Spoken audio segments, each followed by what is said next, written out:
एक और अवामी मसाइल की बात करेंगे। कराची में सड़कों के गड्ढे भरने के लिए मिट्टी डालकर छोड़ दिया जाता है। डाकखाने से 10 नंबर की सड़क से गुजरने वाले शहरी मनो मिट्टी रोजाना की बुनियाद पर फांक रहे हैं। इसी हवाले से तफसीलात बता रहे हैं कफील अहमद।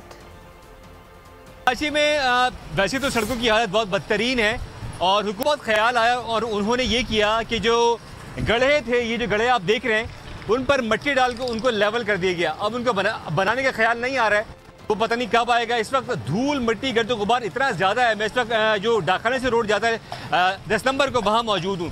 एक दुकानदार मेरे साथ हैं। जुनेद, आप आगे आए, कितनी मिट्टी आप फाँक रहे हैं रोज़ाना की बुनियाद पे? इस वक्त भी यही सूरत हाल है। बहुत ही ज़्यादा मिट्टी है कि रोज़ाना तो खांसी हो रही है, गला ख़राब हो रहा है और दुकानों की हालत ऐसी हुई है कि कस्टमर आता है, बोलता है ये दुकान है तुम्हारी, बहुत ज़्यादा बुरे हाल चल रहे हैं। बहुत अल्लाह से क्या दुआ करेंगे भाई? अल्लाह कहेंगे इनको नेक हिदायत दे, अल्लाह पाक इनको नेक हिदायत दे और नेक इनको सब कुछ करे। मैं आपको बताऊं कि इस हवाले से 1.5 अरब रुपए की जो रकम है वो सिंध हुकूमत ने कराची की सड़कों की कारपेटिंग के लिए दी है। अगर ये देखा जाए तो ये जो रकम है ये वैसे ऊंट के मुंह में जीरे के बराबर है।